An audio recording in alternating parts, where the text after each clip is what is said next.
comunque il mandato sta finendo, poi non so se sono ricandidabile oppure no, ma sta finendo, nel senso che questi sono 5 anni che si concluderanno nel bene o nel male, si concluderanno, a meno che non accada che ci possa essere una proroga, ad autunno 2025, quindi vuol dire fra 8 mesi più o meno, questo intendevo dire.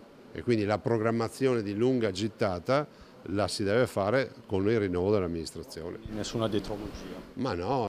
Il mio mandato sta finendo, la frase breve ma incisiva che Luca Zaia ha pronunciato davanti ai sanitari dell'ospedale di Conegliano nel giorno in cui è arrivato un nuovo robot, espressione che non è passata inosservata, così come il tema spesso solo sussurrato di una possibile ed eventuale proroga. Insomma, i nodi stanno per arrivare al pettine e un primo step è fissato per il 29 marzo, quando a Padova la Lega si riunirà in vista del Congresso federale di Firenze. Zaia è tra i big attesi sul palco, accanto a Calderoli. Parlerò a braccio e dirò quello che penso rispetto a, ad esempio, un grande tema che è quello dell'autonomia, visto e considerato che a Padova si parlerà di autonomia. Ci saranno colpi di scena?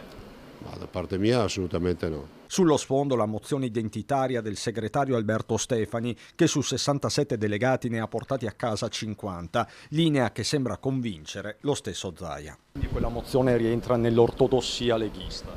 Ma rientra nel Lega pensiero, nel senso che io l'ho letta, cioè sono temi dei quali abbiamo dibattuto e quindi spero proprio che non diventi anche quello un momento di spaccatura, ma non lo sarà. E a proposito di spaccature, il presidente della regione sembra frenare sulla messa alla porta dei 4 consiglieri morosi, Andreolli, Corsi, Rizzotto, Bisaglia, alcuni dei quali dati in partenza per Fratelli d'Italia. Non mi risulta che ci sia qualcuno fuori finché non ha deciso di essere fuori.